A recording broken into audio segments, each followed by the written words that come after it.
Hello and welcome to 50 Fabulous Knits. My name is Pia and I am so happy that you're joining me here today for this very special episode. Today I am going to walk you through exactly how to make this cozy, comfy cardigan. Actually, I myself use it more or less as a coat. I use it over like a jean jacket or a light leather jacket. It is absolutely lovely. It is so easy to make, and I'm gonna give you not a pattern but more of a recipe for you to make your own and make it your own. Mine is, pretty classical just to look at from the front, but all the party is in the back. Joy always peeks through, right? If you are a regular viewer of the podcast, you will have seen me working on this lovely cardigan, and you will have heard me talk about how much I loved working on it and how much I was looking forward to wearing it. It is lovely. You will also have heard me say that I'm just following the pattern for my family sweater and making some modifications to be able to knit it as a cardigan. I realized that it was more than a little bit of modifications, but still not enough that it made sense to do a real pattern. So I decided to just do this special episode where I talk about exactly how to make this cardigan. The yarn that I used is the Latwool, a lovely rustic untreated yarn by Kielerik. And as I said in the intro, if you don't have access to Latwool, you can substitute basically any Aran weight rustic yarn. I used 425 grams of the gray main color. I used 140 grams of this dark brown, 50 grams of the white, and a surprising 70 grams of the orange. This duplicate stitching really took much more yarn than I would have anticipated. And of course you can omit the duplicate stitching. I just love to see how joy peeks through. I used needles size 4mm US 6 for the ribbing and 5mm US 8 for the main body. My gauge was just around 16 stitches to 10 centimeters, 4 inches. But I will say that this is quite a generous size. So if your gauge is tighter, you can probably get away with it. I will also mention throughout this walkthrough how to modify it to make it a little larger if your gauge is much tighter. But you start, of course, up at the neckline, the ribbing here. It has on 114 stitches and you work a 2x2 ribbing. The two fronts here are going to be exactly the same because we have 114 stitches. They're both going to end with knit 2, or start and end with knit 2. To make a neat edge, I would knit the first stitch on every row and I would slip the last stitch of every row with the yarn held in front. After 15 centimeters or 6 inches of 2x2 ribbing, you change to the main color and the larger needle. And then you need to place some stitch markers. First of all, you want to separate these 12 stitches that you use for the button band. So you do 12 stitches of 2x2 ribbing, then you put a stitch marker.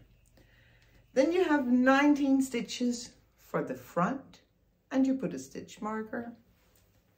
You have 12 stitches for the sleeve and a stitch marker. 28 stitches for the back and a stitch marker. 12 stitches for the other sleeve and a stitch marker. And 19 stitches for the other front, a stitch marker, and 12 stitches for the button band that you work in 2x2 ribbing. Now you have all your stitch markers that will show you where to do the raglan increases. The way you work these raglan increases is on every row from the right side. When you come to a stitch marker, you make one right, then you move your marker, you knit 2 and you make one left, and then you continue knitting until the next stitch marker. Obviously you don't do increases around the bottom band stitch markers, only the 4 that indicate the raglan seams. Every row from the wrong side, you just pull every stitch and move and slip the markers as you reach them. At the same time that you're starting these raglan increases, you also want to do some short rows just to raise the back a little. This is particularly important when you're working a cardigan. You really want to make sure that you do your short rows. The way to do them on this cardigan is that you knit all the way to the bottom band in the opposite side, and before working the bottom band, you turn your work. You can use any method that you prefer, wrap and turns, German short rows, Japanese short rows, whichever method works for you is fine. And then you purl all the way back until you reach the bottom band. On the other side, you turn just before the bottom band. You knit and you remember to do your raglan increases as you knit.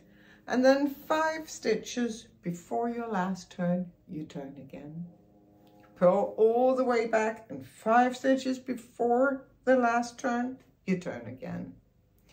You repeat this 3 times so that you will have turned over 15 of the 19 stitches for each front panel. 4 short rows, 4 pairs of short rows in total. And after that, you just continue down, working your stockinette stitch flat, remembering to do the raglan increases. When you have done 25 raglan increases, you change to the dark brown contrasting color. And you can see that I chose to have the bottom bands be the main color all the way down and only work the stripes on the body. The way that I did that was that I would knit the 12 stitches for the bottom band, then I would twist the 2 colors as I changed into the dark brown, and on the other side I would just make a tiny ball of yarn in the main color that I would then knit the last 12 stitches with. So I said that you were doing raglan increases in the main color until you had done 25 of those.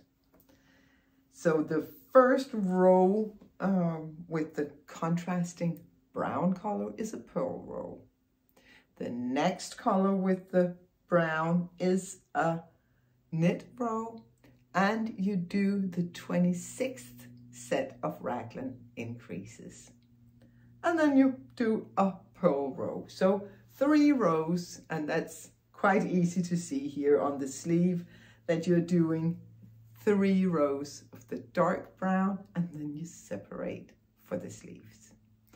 Now, if you are knitting at a much tighter gauge than mine, you may need to do a couple of extra raglan increases. It's so easy to try it on as you go, so you just try it on and figure out, do I need just a few more stitches or am I good to go? When you separate the body and the sleeves, you of course do it at the raglan seams.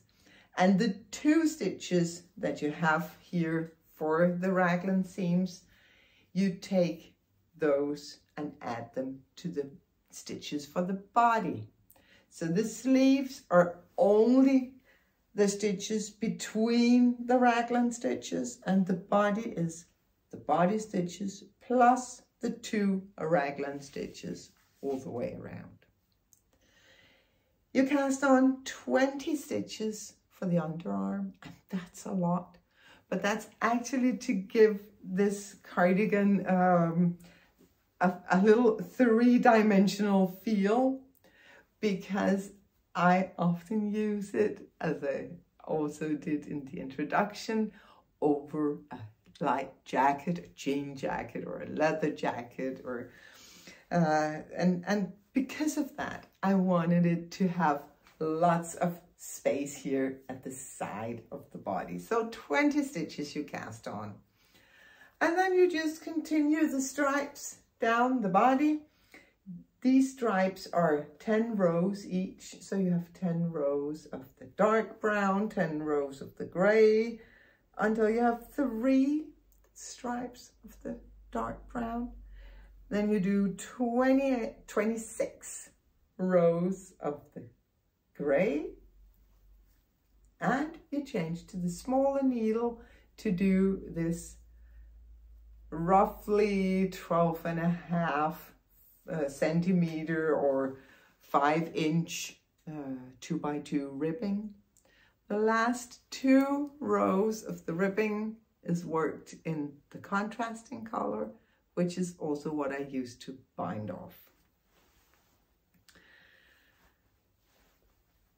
I actually thought that I was gonna work buttonholes all the way down on this cardigan.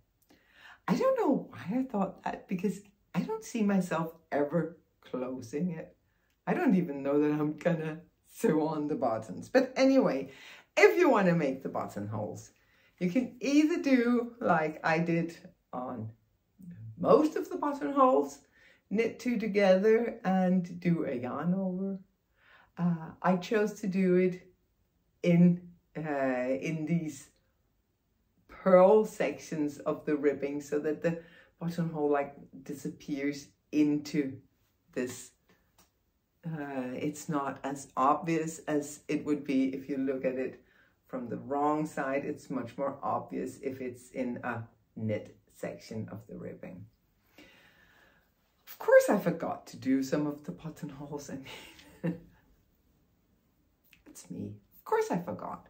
But I can always do an afterthought buttonhole, either the easy version where you just take 1 stitch and just like you push it, you push your finger through it, and you just make this stitch larger and larger, and then you just sew carefully with some thin fine thread just to keep it in place.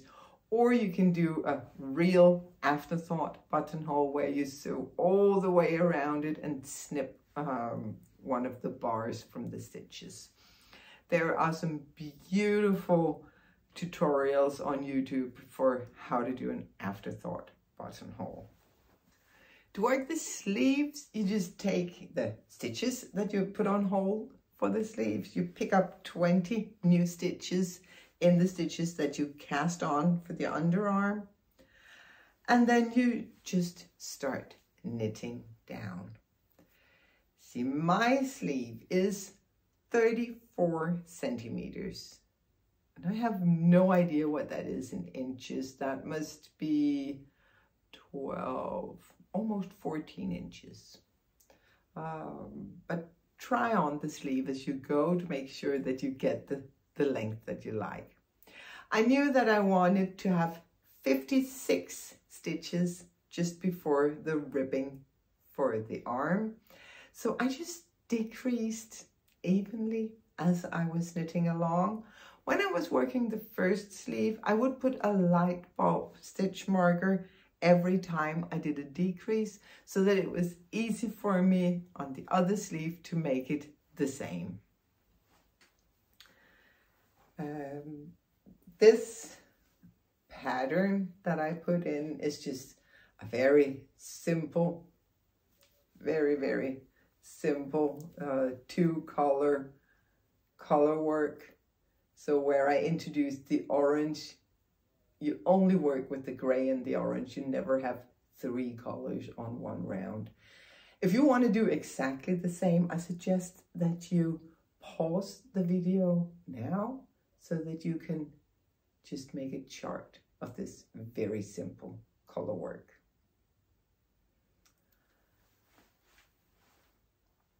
When your sleeve is long enough, you do a rapid decrease until you have 48 stitches. 48 stitches is a rather generous amount in a heavy yarn like this, but I wanted a sleeve ribbing that was large enough to accommodate for a jacket underneath. And then you just work these 12.5 centimeter, 5 inches of 2x2 ribbing. The last couple of rounds you do in the contrasting color, which you also use to bind off. And that's it. That is super simple and so easily customizable. So you can really make this one your own. If you want to have joy peeking through on your cardigan as well, that is also quite simple and really a lot of fun. What I did was that I counted the stitches that was available, because you can see I started the letters up in the raglan increases. So I decided how high can I go and how many stitches do I have.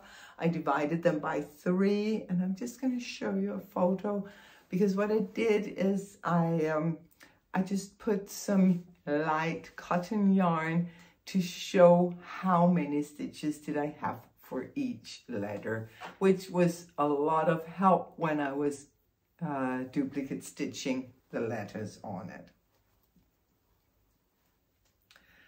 I decided that my letters should be written with 6 stitches to the thickness of the letter should be 6 stitches. I thought that gave a nice balance to the whole thing. The part of the letters that goes over and under these stripes are only 7 rows in height, where they in here are of course the 10 rows that the stripe is itself.